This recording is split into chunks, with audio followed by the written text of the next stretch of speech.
नमस्कार साथियों, गौरव ज्ञान धारा में आपका स्वागत है। गुप्त काल की एक क्लास यानी कि जीके और जीएस की स्कूल व्याख्याता जीके और जीएस की एक क्लास शनिवार को हो गई थी। संडे को अपना मोटिवेशनल सेशन था और आज मंडे से बिल्कुल ही प्रॉपर तरीके से अपना बैच चलेगा, यानी कि सोम मंगल बुध गुरु ये तो स्कूल व्याख्याता से संबंधित जीके जीएस की क्लासेस मिल जाएगी आपको, और शुक्र शनि रवि को राजस्थान इतिहास अपन शुरू कर देंगे ताकि राजस्थान की और जो वैकेंसीज की तैयारी कर रहे हैं उन विद्यार्थियों को भी फायदा हो।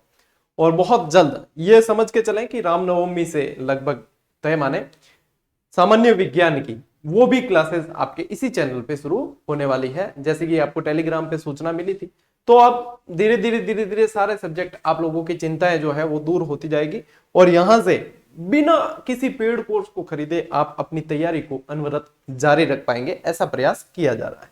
ठीक है, चलिए आज की इस क्लास में साथियों अपन क्या पढ़ने वाले हैं। आज की उसमें देखो मंदिर पढ़ लिया था पहली वाली क्लास के अंदर। आज की इस क्लास में अपन पढ़ेंगे मूर्तिकला, गुप्तकालीन मूर्तिकला और चित्रकला। ठीक है, ये दोनों चीजें पढ़ेंगे। अब इसमें गुहाएं, स्तूप, चैत्य ये सारी चीजें आ जाएगी, मूर्तियां और इनसे संबंधित बहुत सारे प्रश्न साथियों बनते हैं। अब इन क्लास को आप हल्के में नहीं ले सकते। अभी अपन ने सिर्फ एक क्लास दी थी परसों शनिवार को, सेट का एग्जाम हुआ, एक क्लास से एक प्रश्न। क्लास देख सकते हो आप लिमिटेड मैटर के साथ में, ऐसा नहीं है कि अनावश्यक आपको मैं कोई ग्रंथ पढ़ा रहा हूं, लिमिटेड मैटर के साथ में याद करवाने के साथ। तो निश्चित रूप से आप लोगों की तैयारी एक बेटर वे में चल रही है, इसका डिसीजन आप खुद ले सकते हैं। चलिए अपन बढ़ते हैं अपनी क्लास की ओर।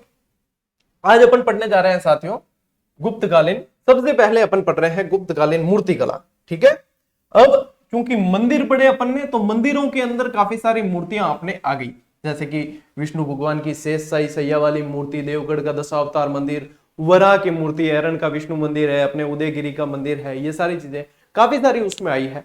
लेकिन मूर्तिकला में और प्रश्न भी बनते हैं ना। तो अब देखो, अब उसी चीज को अपन पढ़ते हैं एक एक चीज। सबसे पहले साथियों, यदि एग्जामिनर प्रश्न बनाना चाहे, एक सामान्य प्रश्न लेकिन इंपॉर्टेंट प्रश्न, तो यह पूछा जा सकता है कि मूर्तिकला के केंद्र कौन कौन से रहे। सार में पूछे तो आपको सार में ही याद रखना है, और मैं सार में ही आपको बता रहा हूं गुप्तकालीन मूर्तिकला के केंद्र पटना, मथुरा और सारनाथ। ठीक है, पटना, मथुरा और सारनाथ। और अब आते हैं अपने अपने ट्रेडमार्क पे, जो है अपना ट्रेडमार्क ट्रिक। ठीक है, ट्रिकास्त्र की ट्रिक कहती है कि पाठ में सार है। क्या है? पाठ में सार है। अब पाठ कह दो चाहे पाठ कह दो तो याद आसानी से रहेगा कि पाठ में सार है, और इसी सार से आपको मूर्तिकला के स्थान याद हो जाएंगे। कैसे याद होंगे कि पाठ से तो सीधा ले लेना आपको पटना, ठीक है, पाठ से इस म से ले लेना है आपको मथुरा, और इस सार से सारनाथ, सार से सारनाथ। तो पाठ में सार है, बस इतना सा याद रखना है, और मूर्तिकला के प्रमुख केंद्र याद। क्लियर? आगे बढ़ते हैं। अब देखो दूसरे तरीके का प्रश्न साथियों बन सकता है कि गुप्तकालीन मूर्तिकला पर सर्वाधिक प्रभाव किसका पड़ा? तो सर्वाधिक प्रभाव पड़ा है मथुरा का। ठीक है, मथुरा शैली जो है उसका सबसे ज्यादा प्रभाव पड़ा है गुप्तकालीन मूर्तिकला पे। मथुरा शैली का सबसे ज्यादा प्रभाव है, लेकिन सर्वोत्कृष्ट यदि पूछे आपको, तब आपको फिर से चेंज करना है, सारनाथ की सर्वोत्कृष्ट है। ठीक है, गुप्तकालीन मूर्तिकला में सारनाथ की मूर्तियां जो है उनको सर्वोत्कृष्ट माना गया है। तो स से सारनाथ और स से सर्वोत्कृष्ट कह सकते हो आप, या सर्वोत्तम भी कह सकते हो। ठीक है, यानी कि सबसे बेस्ट। ठीक है, तो स से यहां से याद रह जाएगा आपको सर्वोत्तम, सर्वोत्तम। ठीक है, इस तरीके से याद रख लेना। सारनाथ की है सर्वोत्तम है, और मथुरा की शैली का प्रभाव ज्यादा पड़ा है। देखो, प्रभाव ज्यादा पड़ना और बेस्ट होना दोनों में अंतर होता है। ठीक है, तो ये चीज है, ये तो है बेस्ट और ये है सबसे ज्यादा। क्वालिटी और क्वांटिटी जो चीज होती है ना, वही चीज यहां पे है। आई बात समझ में? ठीक है, आगे बढ़ा। गुप्तकालीन मूर्तिकला की विशेषताएं। अब थोड़ी सी विशेषताएं भी देखें अपन। अब विशेषताओं वाले क्या प्रश्न आते हैं आपके दिमाग में, आना भी चाहिए ये, क्या क्या विशेषताओं वाले प्रश्न आ सकते हैं, क्या इन्हें याद किया जाए? देखो, रटने की आवश्यकता नहीं है, खाली एक नजर मारनी है और व्यवस्थित रूप से समझना है कि यहां से प्रश्न इस तरीके से बनेंगे। तो गुप्तकालीन मूर्तिकलाओं की बात करें तो प्रश्न कैसा बनता है? प्रश्न बनता है, निम्न में से कौन सी गुप्तकालीन मूर्तिकला की विशेषता नहीं रही होगी? ठीक है। या निम्न में से कौन कौन सी गुप्तकालीन मूर्तिकला की विशेषता रही, ए में दे देंगे, बी में दे देंगे, फिर ऑप्शन देंगे ए और बी दोनों, ए बी सी डी, इस तरीके से प्रश्न बनते हैं। तो यहां पे अपन को इन मूर्तिकलाओं की विशेषताएं समझनी भी जरूरी है। मैं आपको एक एक चीज क्लियर करके बताता हूं कि क्या कैसे है, ठीक है। सबसे पहले देखो यहां पे पेन ले लेते हैं अपन, नग्नता और कामुकता से मुक्त है, यानी कि इनसे पहले वाली ये जो दो विशेषता है ना, नग्नता और कामुकता, ये किन मूर्तियों में देखने को मिलती थी, ये कुषाणकालीन मूर्तियों में देखने को मिलती थी। किसमें? कुषाणकालीन मूर्तियों की विशेषताएं थी। वहां पे परिधानों का इतना महत्व नहीं था उस मूर्तिकला में, यानी कि यहां पे क्या होगा, नग्नता और कामुकता से मुक्त है। आपको पूछ भी ले कि कुषाणकालीन मूर्तिकला से किस प्रकार भिन्न है गुप्तकालीन। अब देखो कुषाणों के सामंत रहे हैं, ठीक है, ये अपन ने पढ़ा है, तो थोड़ा सा अंतर भी तो लाना पड़ेगा, नहीं तो क्या कुषाण वाली क्या यूं टेक दी, तो यहां भी तो नहीं चले। तो यहां पे क्या होगा कि यहां पे आपको प्रश्न बने ना, तो ध्यान रखना वस्त्रों का प्रयोग हो रहा है। अच्छा, इन वस्त्रों के प्रयोग की जगह आपको एक शब्द मिल सकता है परिधानों का महत्व, ठीक है, परिधानों का प्रयोग या परिधानों का महत्व। परिधान कह दो चाहे वस्त्र कह दो। अब परिधान या वस्त्र जो थे वो बारीक यानी कि थोड़ी सी पारदर्शी जैसे भी थे इसमें, ठीक है, लेकिन परिधानों का प्रयोग यहां पे शुरू हो गया, ठीक। धातु, पत्थर और मिट्टी की मूर्तियां अधिक थी। देखो इनमें से है ना, ये पत्थर और मिट्टी की मूर्तियां अधिक थी, लेकिन धातु की मूर्तियां भी मिली है, जैसे कि अभय मुद्रा में प्राप्त तांबे की मूर्ति मिली है गौतम बुद्ध की, जो प्रश्न पिछली स्कूल व्याख्याता में बना भी था, ठीक है। तो ये गंगा और यमुना को मूर्त रूप में इसी युग में दर्शाया गया, यानी गंगा और यमुना क्या है, नदियां हैं, लेकिन अपन कहते हैं ना गंगा मैया, यमुना मैया, मानो तो मैं गंगा मां हूं, ना मानो तो बहता पानी, ये भजन आपने सुना होगा। तो उसमें क्या है कि गंगा और यमुना को मूर्ति के रूप में दर्शाना कहां से शुरू किया गया, गुप्त काल से शुरू किया गया। तो ये यहाँ की विशेषता रही है। कुरुम वाहिनी, यमुना, मकर वाहिनी, गंगा, इस तरीके से ये इनका प्रयोग यहां पे किया गया। द्वार पे गंगा यमुना की मूर्तियां बनानी शुरू हो गई थी। एक एक चीज में आपको मैंने कहा ना, जीरो लेवल का मतलब है कि कंसेप्ट पूरा क्लियर होना चाहिए, साथ साथ में याद भी आपको हो जाएगी। देखो गंगा यमुना की मूर्तियां यहां से बननी शुरू हो गई। अलंकृत प्रभामंडल जो है उसकी चमक और अलंकृत यानी कि सजावट से युक्त जो है पूरी तरीके से यहां से अस्तित्व में आने लगा। सुसज्जित केश विन्यास किनके, बाल बराबर ओढ़ियोड़ा, मारवाड़ी इनके बाल बराबर ओढ़ियोड़ा, मतलब बाल वगैरह बनाए हुए। केश विन्यास का मतलब क्या है, हम थे देखो भांति भांति रा केश विन्यास में देखो छोरियां वगैरह बहुत सारी डिजाइन करे, कोई जूडा कर दे, कोई खुला रखे, कोई कई तरह की। आजकल तो मतलब केश विन्यास खूब चली। अब हड़प्पा और मोहनजोदड़ो काल में भी केश विन्यास का महत्व था। यहाँ पे सुसज्जित यानी कि बिल्कुल सजाया हुआ, बिखरे एड़ो तो नहीं है कि कोई जिलियो, मतलब ये ऊँटे ना गयो एड़ो नहीं है, मतलब बिल्कुल आराम बढ़िया बढ़ाए हुआ बाल है, ठीक है। तो केश विन्यास का मतलब क्या है, बालों को बनाने की कला है। सुसज्जित केश विन्यास यहाँ की विशेषता रही है। आसन, अध्यात्म और सरलता इनकी विशेषता रही है। आसन, अध्यात्म यानी कि आसन मुद्रा में मूर्तियां मिलेगी, ठीक है, सरलता लिए हुए मिलेगी और आध्यात्मिक भावनाओं से जुड़ी हुई मूर्तियां मिलेगी, वो यहाँ की विशेषता है। शिव को अर्धनारीश्वर रूप में दर्शाया गया गुप्त काल के अंदर। गुप्त काल की ही देन है अर्धनारीश्वर। आधा जो है शिव जी का पुरुष का शरीर है, आधा पार्वती मैया का महिला का शरीर है, तो अर्धनारीश्वर रूप में दर्शाया गया, वो भी गुप्तकालीन विशेषता है। इसके अंदर आपके सारी की सारी गुप्तकालीन विशेषता आ गई, अपने एक भी नहीं छोड़ी है। क्या है, नग्नता कामुकता से मुक्त है। कैसे मुक्त होगी कि परिधानों का, वस्त्रों का प्रयोग होगा, ठीक है। धातु, पत्थर, मिट्टी की बनी हुई मूर्तियां, गंगा यमुना को मूर्ति के रूप में दर्शाया गया है। अलंकृत प्रभामंडल है, सुसज्जित केश विन्यास है, आसन, अध्यात्म, सरलता, शिव को अर्धनारीश्वर। बिल्कुल आसान, और अपन ने समझ भी ली कि क्या चीज कैसे होती है।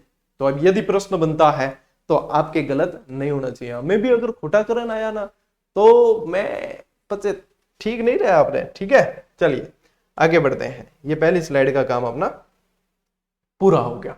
अब आते हैं अपन, यहां से काफी सारे आपके प्रश्न बनते हैं, तो प्रमुख गुप्तकालीन मूर्तियों को पढ़ते हैं। उनमें से सबसे मतलब जो सबसे ज्यादा इंपॉर्टेंट है वो है ये सुल्तानगंज से प्राप्त अभय मुद्रा में बुद्ध की प्रतिमा।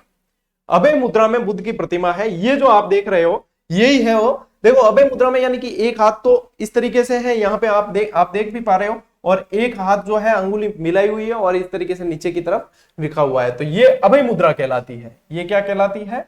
अभय मुद्रा। हाथों की पोजीशन के हिसाब से आप देखोगे ना तो अभय मुद्रा में प्राप्त मूर्ति है। इससे बहुत सारे प्रश्न बनते हैं साथियों, इससे बहुत सारे प्रश्न बनते हैं। देखो, तांबे से निर्मित मूर्ति, वैसे है ना ये कांस्य का रूप, इसमें मतलब कांस्य से बनी हुई इस तरीके से बताते हैं मानी जाती है, लेकिन पीतल और तांबे का मिश्रण होता है।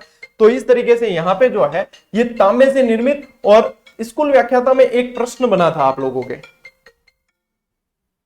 स्कूल व्याख्याता में एक प्रश्न बना था कि वह गौतम बुद्ध की वह मूर्ति जो गुप्त काल में मिली लेकिन वो मिट्टी और इनकी बनी हुई नहीं थी, मिट्टी और अपने पाषाण की बनी हुई नहीं थी, तो वो यानी कि धातु की बनी हुई मूर्ति है। धातु की बनी हुई मूर्ति ये मिली थी। अब इसकी विशेषता क्या है? 2 मीटर या 7.5 फीट ऊंची है। अब यहाँ पे ये चित्र शामिल करने का उद्देश्य ये है, आप इसको अच्छी तरीके से दिमाग में बिठा लो कि 2 मीटर या 7.5 फीट। अब इसको जो खोजने वाले हैं अपने E.B. हैरिस है, वो देखो इंजीनियर थे E.B. हैरिस, ये E.B. हैरिस है, ये जो व्यक्ति है ये है E.B. हैरिस। मान लो कि आपको पूछ ले कि इस मूर्ति को किसने खोजा, अपन को देखो एग्जामिनर से एक कदम आगे रहना पड़ेगा भाई। मान लो एग्जामिनर अब ये पूछे कि इस मूर्ति को खोजा किसने, तो इंजीनियर E.B. हैरिस ने खोजा था। ये E.B. हैरिस का फोटो इसीलिए मैंने साथ में शामिल किया है। और सिर्फ एक मूर्ति नहीं मिली थी, यहाँ पे आपको 2 मूर्तियां और गौतम बुद्ध की देखने को मिल रही है, यानी सिर्फ एक नहीं मिली थी। अब बात कर रहे हैं अभय मुद्रा वाली, तो ये देखो 7.5 फीट है। कितनी है? 7.5 फीट, यानी कि 2 मीटर, 2 मीटर है। तो ये मूर्ति जो है अब आप आदमी की हाइट से अनुमान लगा सकते हो कि वास्तव में बात क्या गुरु जी पढ़ा है, देखो है बात पढ़ा है तो हाची है। और मूर्ति दिखाने का मतलब यह है कि आपके सीधा सीधा दिमाग में फिट करवाना है। अब आपके मैं कह सकता हूं डंके की चोट पे कि अभय मुद्रा वाली मूर्ति पूछ ली, गौतम बुद्ध की मूर्ति पूछ ली, सुल्तानगंज वाली मूर्ति पूछ ली, 7.5 फीट वाली पूछ ली, 2 मीटर वाली पूछ ली, तो आपका प्रश्न गलत नहीं होगा। कि तांबे की बनी हुई मूर्ति, धातु की बनी हुई मूर्ति जो है वही भी हैरिस ने खोजी थी, वो यही है। 5 क्विंटल की ये मूर्ति है। ठीक है, देखो वर्तमान में ये कहा है बर्मिंघम संग्रहालय में सुरक्षित है। अपने यहाँ नहीं, अंग्रेज ले गए इसको। ठीक है, अंग्रेजों ने ऐसी कोई खास चीजें अपने यहाँ छोड़ी नहीं, जो बढ़िया दिखी सब ले गया, पर गिया जो कोई पार पड़ियो, गिया तो सही अपा आजाद तो हाँ बस कोई ठीक है, आजादी अपारी देर गया है वो बढ़िया है, देर नहीं गया अपा ली है छीन। ठीक है ना, तो बर्मिंघम संग्रहालय में सुरक्षित है। 5 क्विंटल से भी वजनी है ये। 1858 में रेलवे इंजीनियर E.B. हैरिस को मिली। मुझे नहीं लगता कि इससे बाहर प्रश्न जाएगा और इससे ज्यादा पढ़ने की आवश्यकता है, और इससे मतलब ज्यादा कोई पढ़ के आपसे आगे निकल जाए ऐसा भी नहीं है। आखिर में प्रश्न जो बनने हैं वो यहीं से बनने। अब इससे ज्यादा पढ़ के क्या करोगे, यही याद कर लो काफी है। और है कैसा, बिल्कुल शॉर्ट स्वीट मैटर है। ये याद है आपको, आपको 5 क्विंटल याद है, मैं कह रहा हूं आपको 2 मीटर याद है, आपको 7.5 फीट याद है, आपको अभय मुद्रा याद है, आपको सुल्तानगंज याद है, बस। और क्या है, और क्या लोग कह रहे हैं मुझसे, बस हो गया यार। ठीक है, तो ये चीज तो हो गई आपके क्लियर, और ये मोस्ट इंपॉर्टेंट है। प्रश्न बना भी है, बहुत बार बना है, आगे भी बन सकता है, आपने देख भी ली। अब बात करते हैं धर्म चक्र परिवर्तन मुद्रा में बुद्ध प्रतिमा। देखो गौतम बुद्ध को की जीवनी पढ़ते हैं ना, बहुत सारी चीजें हैं। जैसे गौतम बुद्ध जब ग्रह त्याग किया तो उस घटना को महाविनिष्क्रमण कहा गया। जब उन्हें ज्ञान की प्राप्ति हुई तो उसे संबोधि कहा गया। जब उन्होंने प्रथम उपदेश दिया उसे धर्म चक्र परिवर्तन के नाम से जाना जाता है। जो प्रथम उपदेश यानी धर्म चक्र परिवर्तन कैसे दिया, उनमें उनकी उस समय जो मुद्रा थी वो 5 उनके शिष्य थे उनको दिया गया। तो ये जो आप देख रहे हो चित्र, ये जो पोजीशन आप गौतम बुद्ध की देख रहे हो, देखो पद्मासन में बैठे हुए हैं और एक हाथ ऊपर की तरफ है, वापस वही एक हाथ नीचे की तरफ, इस तरीके से ये धर्म चक्र परिवर्तन मुद्रा में बुद्ध की प्रतिमा कही जाती है। और ये भी पीतल की प्रतिमा है और ये कांगड़ा से प्राप्त हुई है। ठीक है, पीतल की, स्पेशल याद रखना, धर्म चक्र परिवर्तन की पीतल की मुद्रा कांगड़ा से प्राप्त हुई है। ये 5 इनके शिष्य हैं, कौंडिन्य, अस्सजीवप, आंज, बद्य और महानाम। कौंडिन्य, अस्सजीवप, आंज, महानाम और बद्य, ये 5 शिष्य आपके गुप्त काल गौतम बुद्ध का चैप्टर है नहीं होता तो मैं एक एक चीज आपको याद करवा देता। ठीक है, यशोधरा इनकी पत्नी, राहुल इनका पुत्र, ये सारी चीजें। तो ये जो है 5 शिष्य, यानी कि आपको ये चित्र दिखाने का आशय ये है कि ये इनका प्रथम उपदेश है जो सारनाथ में दिया गया था। और ये 5 शिष्यों को दिया गया और इसे धर्मचक्र प्रवर्तन के नाम से जाना गया। तो यहां से ये चीज क्लियर हो जानी चाहिए, पीतल की मूर्ति मिली है, ये चीज, ये दोनों मोस्ट इंपॉर्टेंट है मूर्ति कला के अंदर। आगे बढ़ते हैं, प्रमुख गुप्तकालीन मूर्तियां। अब इनके अलावा और गुप्तकालीन मूर्तियों में क्या क्या प्रश्न बनते हैं, ठीक है। चलिए देखो, अब इनमें से ये प्रश्न और बनते हैं, इनको सारों को आपको ध्यान रखना है। खड़े बुद्ध की समभंग, इसको ऐसे लिख देना, समभंग, इस तरीके से लिख लेना, ये याद रहेगी। इस तरीके से लिखने का एक और कारण यह है कि इस म से आप फिर मथुरा निकाल पाएंगे कि समभंग मुद्रा वाली जो मूर्ति है, ये मुद्राएं पूछी जाती है साथियों, बहुत बढ़िया लेवल का प्रश्न बनेगा। तो आपको धर्मचक्र प्रवर्तन मुद्रा पूछेंगे, फिर आपको अभय मुद्रा पूछेंगे, आपको समभंग मुद्रा पूछेंगे। जब आपने इस पर ध्यान ही नहीं दिया होगा, जब पढ़ा ही नहीं होगा, फिर कहोगे कि यार ये मुद्राएं तो पढ़ी ही नहीं। तो सारा खेल मुद्राओं के पीछे ही होता है, आप पढ़ रहे हो ना, वो भी मुद्राओं के लिए ही पढ़ रहे हो, और ये मुद्राएं भी इसीलिए पढ़नी है, ठीक है।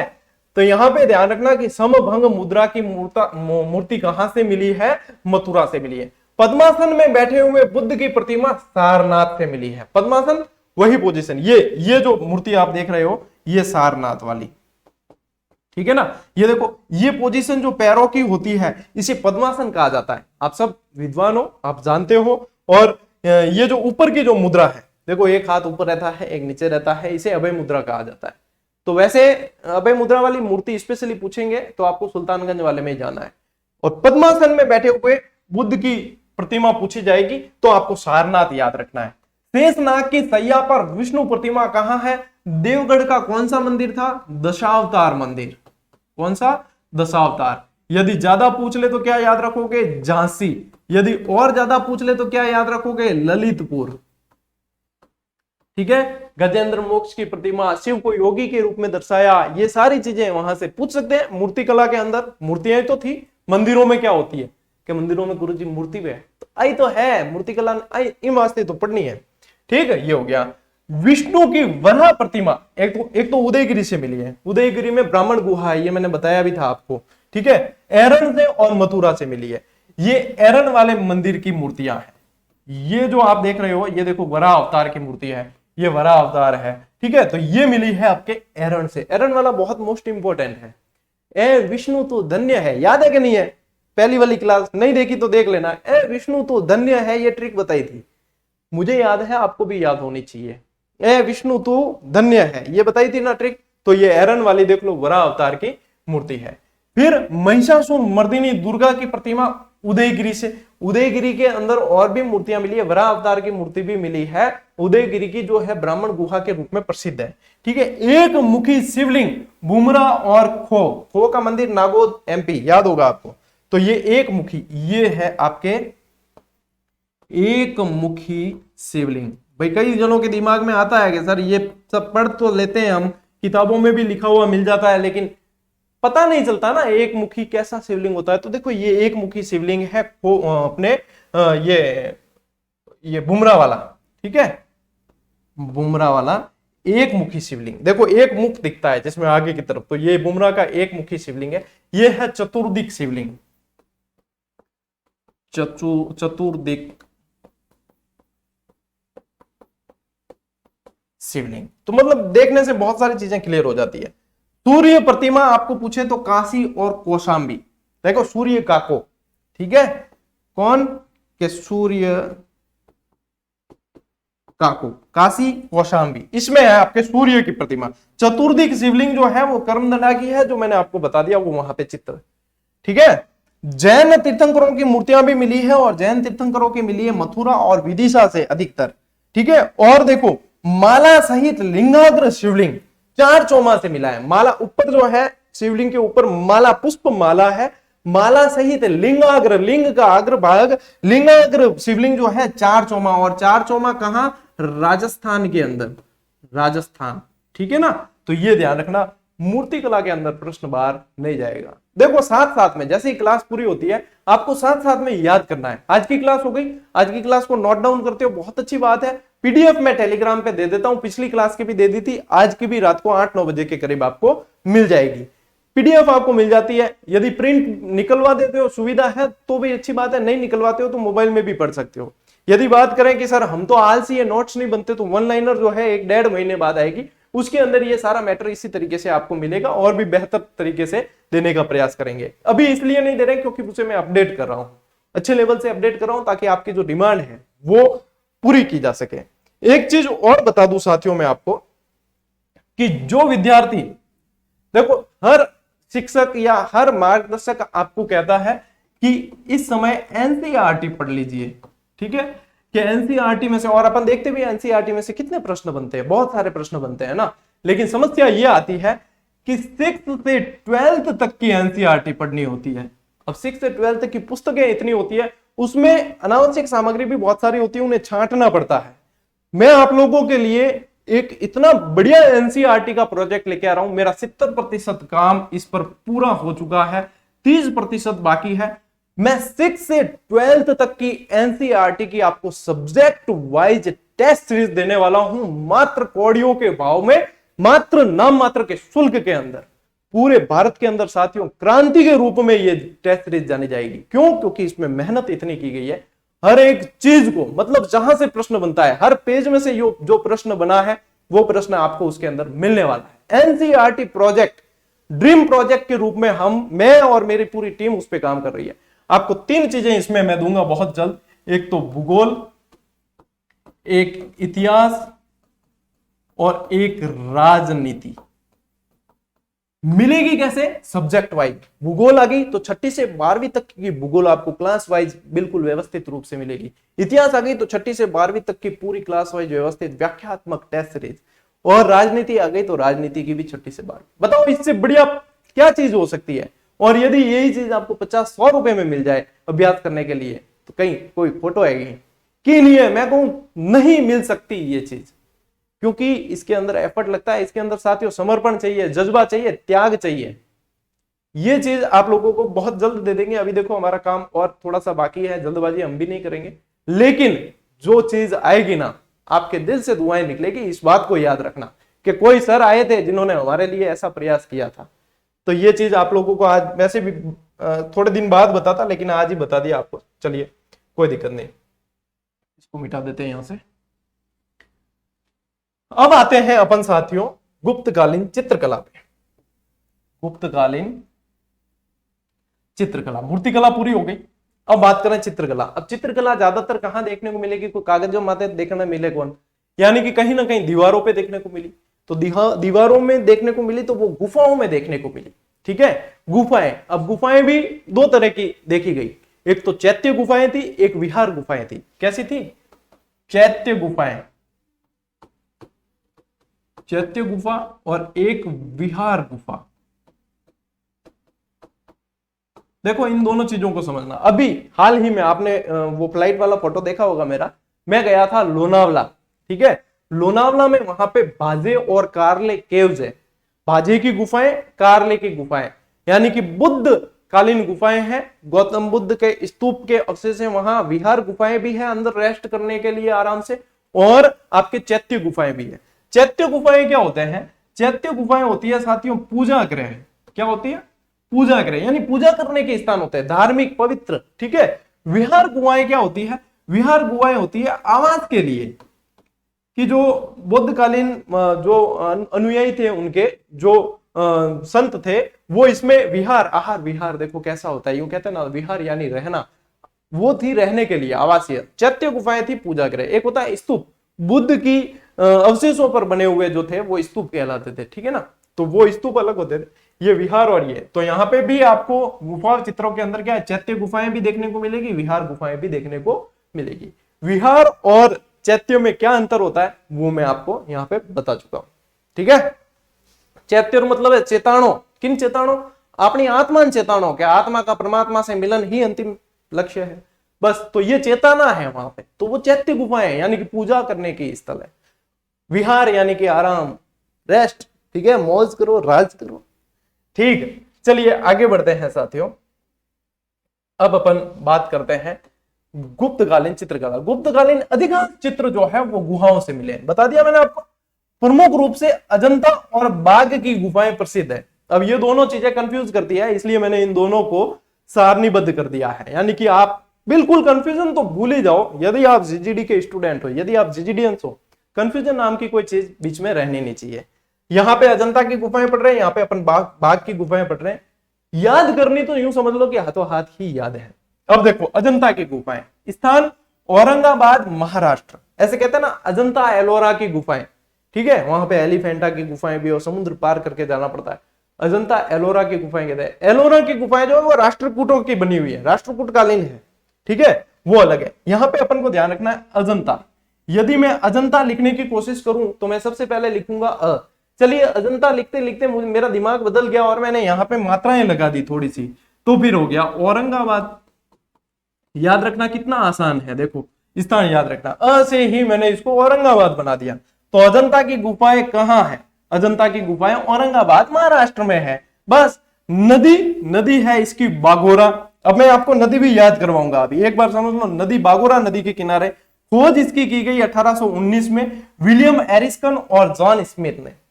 खोज के बारे में पूछते हैं कई बार। 1819 में विलियम एरिस्कन और जॉन स्मिथ ने इसकी खोज की है। अब यहीं से याद रखोगे, देखो आप अजंता लिखते हैं तो ये ए से लिखते हैं ना, तो ए से ही तो आपको एरिस्कन याद करना है। तो एरिस्कन और जॉन स्मिथ।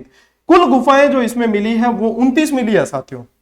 अजंता की गुफाओं में कुल संख्या कितनी है? 29। चित्रों का विषय इसका क्या रहा है? धार्मिक, यानी कि धर्म अध्यात्म से संबंधित रहा है। इसका धार्मिक रहा है। बाघ वाली गुफाओं का रहा है लौकिक, ठीक है ना, लौकिक यानी कि नाच गाना संगीत वगैरह बिल्कुल ऐस करते हुए, तो वो चीजें लौकिक। यहाँ पे धार्मिक रहा है। अब धार्मिक रहा है तो यहाँ पे दो तरह की गुफाएं वापस मिली है, चैत्य गुफाएं भी मिली है और विहार गुफाएं भी मिली है। इन 29 में से 4 गुफाएं जो है वो चैत्य है।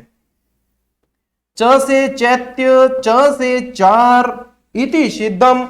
इनको पता था, ये जितने भी इतिहास बनाए ना और इतिहास लिखने वाले थे, इनको पता था कि कलयुग में एक व्यक्ति आएगा जो विद्यार्थियों को याद करवाएगा। उसके लिए कुछ हिंट छोड़नी पड़ेगी, ऐसी कोडिंग करके छोड़ दी कि इसको वही समझ पाएगा और वो दूसरों को समझा देगा।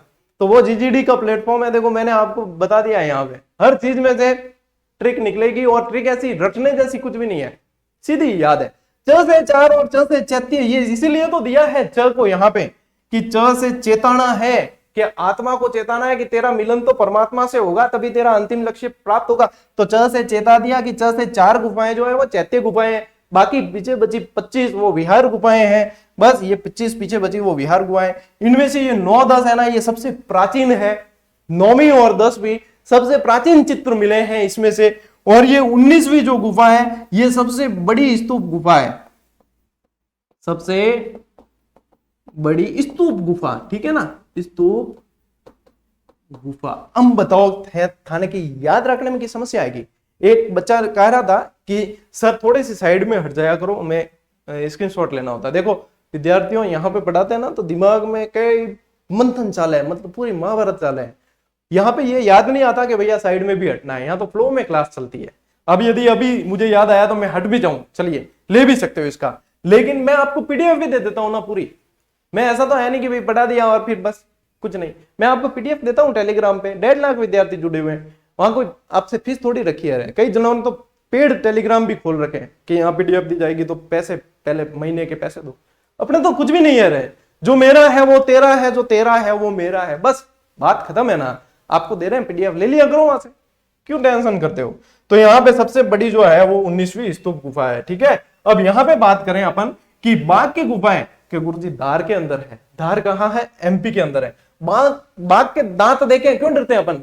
क्यों? बाघ के दांतों की धार बहुत तेज होती है, तो इसलिए अपन डरते हैं। तो बाघ की गुफाएं कहाँ है? धार एमपी में है, ग्वालियर के समीप है। यदि ऐसे याद नहीं होना तो ऐसे याद रखना, देखो क वर्ग एक होता है हिंदी में, क वर्ग, ये क वर्ग होता है ना, क ख ग ग घ, ठीक है। तो क ख ग घ, तो ग से ग्वालियर, घ से ये बाघ के अंदर घ आ गया और ये तो लिंक हो गया ना, तो आपको याद रखने में कहां समस्या होगी। अ से अजंता बताया, लिखते लिखते औरंगाबाद हो जाता है, तो उसके मात्रा लगा औरंगाबाद हो गया। यहाँ घ से ये याद हो जाएगी, बाघ के दांत की धार बहुत तेज होती है रे, कभी सामने जाना मत, और जाओ तो फिर वापस आने का तो नाम ही नहीं है, ठीक है। तो ग्वालियर के समीप है। फिर बाघ को पसंद क्या होगी? बाघों ने पसंद होगा कि बागी नहीं पसंद होगी? कि गुरुजी यार पूछने बात है कि बागी नहीं पसंद हुई, तो बाघ को बागी नहीं पसंद है तो नदी कौन सी होगी? बागिनी नदी के पास है, तो बागोरा फिर अपने आप इधर याद हो जाएगा कि बागोरा तो औरंगाबाद में, ठीक है, तो ये हो गया। खोज किसने की? 1818 में। अच्छा, बाघ कैसा होता है, कैसा प्राणी है? बहुत खतरनाक है, बहुत डेंजर है। कैसा प्राणी है? बहुत डेंजर है बाघ।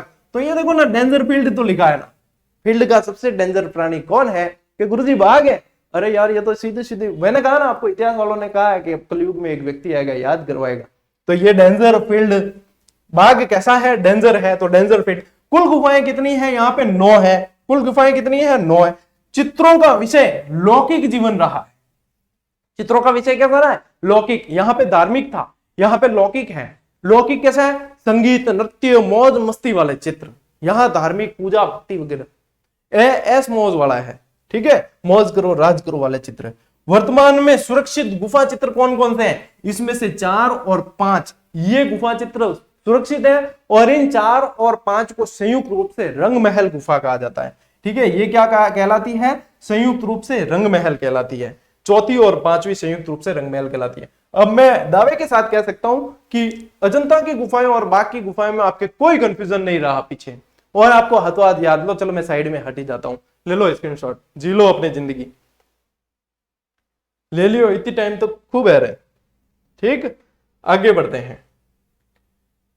तो मैं मेरी तरफ से कोई कमी नहीं छोड़ता हूं क्लास में। आप लोगों की जिम्मेदारी है कि आप लोग किस तरीके से सपोर्ट करते हो। जितना सपोर्ट करोगे मैं उतना समर्पण आप लोगों को दूंगा कि भैया ये स्टूडेंट जो है अपने हैं, और इन अपनों के लिए अपने को काम करना है। बस वही भावना लेकर चला हूं मैं। ठीक है, चलिए। अजंता की गुफाएं वे गुफाएं जहां से गुप्तकालीन चित्र मिले। अच्छा, गुफाएं तो इतनी सारी है, लेकिन ऐसा थोड़ी है कि सभी से गुप्तकालीन चित्र मिले। तो कई जगह जो है पुलकेशियन द्वितीय के भी चित्र मिले, वो चालुक्य था। पुलकेशियन द्वितीय के भी चित्र मिले ना, तो वो चालुक्य था। गुप्तकालीन जो चित्र मिले वो 16, 17 और 19 से 3 गुफाओं से मिले। कहां से मिले? 16, 17 और 19। 19वीं सबसे बड़ी स्तूप गुफा है। ठीक है, 16वीं गुफा अब इंपॉर्टेंट,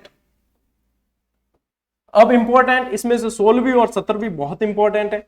16वीं गुफा देखो, सबसे पहले यदि पहले की बात करें तो 16वीं गुफा में सर्वाधिक चित्र थे। इस थे शब्द पे ध्यान देना। ठीक है, जैसे कि राहुल गांधी सांसद थे, ये वाले हो गए ना। अब तो सदस्यता वो अलग राजनीतिक बात है, अपन बीच में नहीं ला, कोई लपेटे में ले ली। ठीक, तो यहाँ पे थे यानी कि सर्वाधिक चित्र 16वीं में थे, लेकिन काफी सारे चित्र नष्ट हो गए, तो उसके बाद में सर्वाधिक चित्र बच गए 17वीं गुफा के अंदर। ठीक है, तो यहाँ पे क्या ध्यान रखोगे? एक तो मरणासन राजकुमारी का चित्र है। क्या है? मरणासन, मरने पड़ी है। मरणासन या राजकुमारी समझो ना, मरने पड़ी है बिल्कुल। अब तो अब मरे के अब मरे। मरणासन राजकुमारी, 16 बरस की वाली उम्र को सलाम, ए प्यार तेरी पहली नजर को सलाम। भाई 16 मैंने हिंदी पिक्चर देखी है, पुरानी देख, जो 16 बरस की वाली उम्र में 16 बरस वाले वो प्यार, इसको मोहब्बत वाली एज को है ना, लड़कियों की 16 साल की उम्र बताया गया है। ठीक है, बॉलीवुड के अनुसार।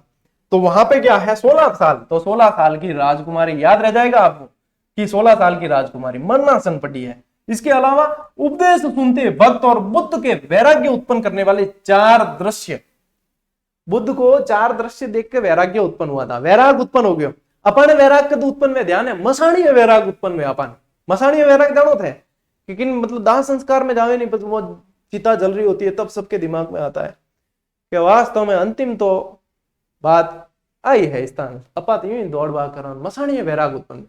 बस चिता ना आग दे निकलिया मसाणियों बारे 5 धा धू ए मारा पया ने दिया ना, ए थारी यूं कर दूं वो कर दूं, ऐसे ए मसाणीय वैराग है। यहाँ पे वैराग उत्पन्न कैसे हुआ? गौतम बुद्ध को 4 दृश्य देखे। क्या दृश्य देखे? सबसे पहले देखा एक बुढ़ा व्यक्ति, वृद्ध व्यक्ति। 4 दृश्य है ना, यहाँ पे बताऊं मैं आपको।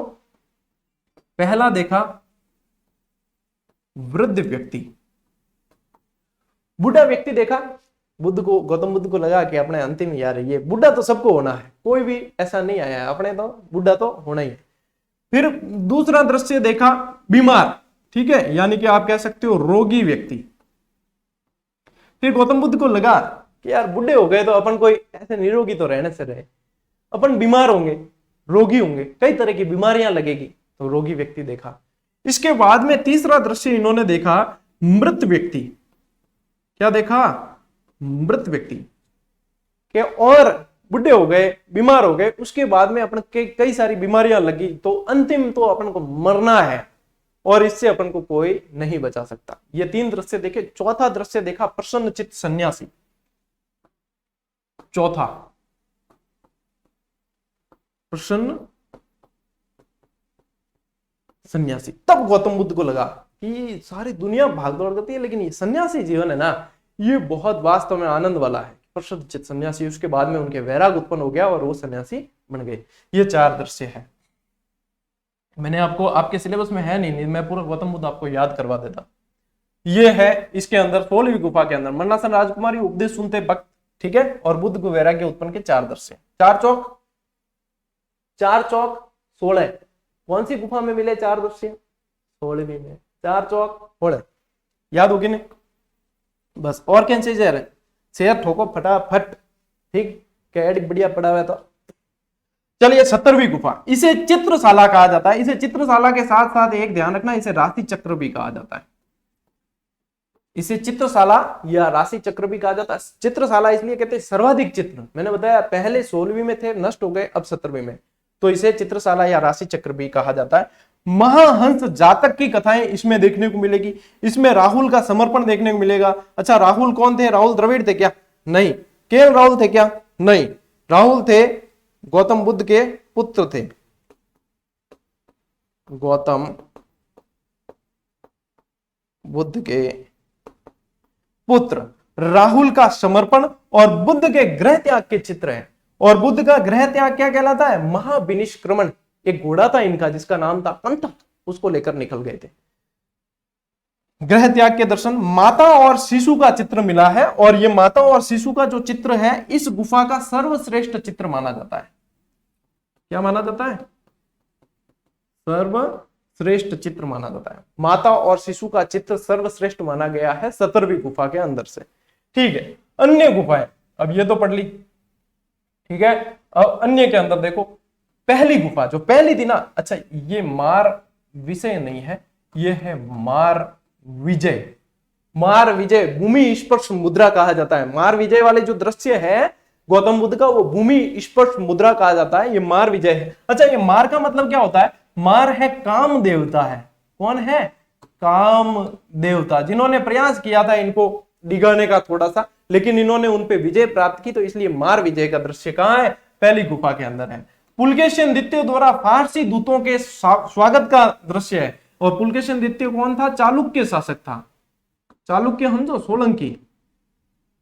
सांडों की लड़ाई का चित्र है पहली गुफा के अंदर। दूसरी गुफा के अंदर देखो, गौतम बुद्ध का जन्म है और माया का स्वप्न है। ये 2 चित्र आपको मिलते हैं दूसरी गुफा के अंदर, ठीक है। 9वीं गुफा के अंदर आपको याद रखना है, पुजारियों का एक समूह स्तूप की ओर जाते हुए और बैठी हुई स्त्री का चित्र है। बैठी हुई स्त्री का चित्र और पुजारियों का समूह जो है वो जा रहा है, कहां पे जा रहा है? स्तूप की ओर जा रहा है। स्तूप गौतम बुद्ध के अवशेषों पर बने हुए स्मारक होते हैं, ठीक है। ये चीजें, ये मुख्य सारी की सारी आपके गुफाएं आ गई अंदर, ठीक है। और इसी के साथ में आज की धमाकेदार क्लास भी पूरी समय पे आपको मिल जाएगी, क्योंकि समय पे रिकॉर्ड भी हो चुकी है। तो आप देखो, शेयर करनी नहीं करनी ये सब आपका काम है। फर्स्ट ग्रेड की टेस्ट सीरीज जीजीडी ऐप पर ऑलरेडी चल रही है, आप ज्वाइन करके अभ्यास को निरंतर रख सकते हैं। और एनसीईआरटी प्रोजेक्ट के बारे में मैं आज आपको सूचना दे चुका हूं। ऐसा प्रोजेक्ट भूतो न भविष्यति, न आया है न आएगा, वो वाली थ्योरी पर है, क्योंकि इसमें मेहनत बहुत सारी लगती है साथियों, एफर्ट। इसमें काफी सारा लोग जो है वो छोड़ना पड़ता है कि ये तो जो है ऐसी टेस्ट सीरीज 500-1000 रुपए में भी नहीं मिले, अपन भी ले लें, क्या फर्क पड़े, लेकिन नहीं लेंगे। अपन आपको देंगे बिल्कुल ही हर व्यक्ति के लिए, चाहे नाश्ते के खर्च में देंगे, चिंता ही मत करो, ठीक है। तो मौज करो और राज करो। अपन मिलते हैं अगले वीडियो में, अगली क्लास में। तब तक के लिए राम राम, जय हिंद।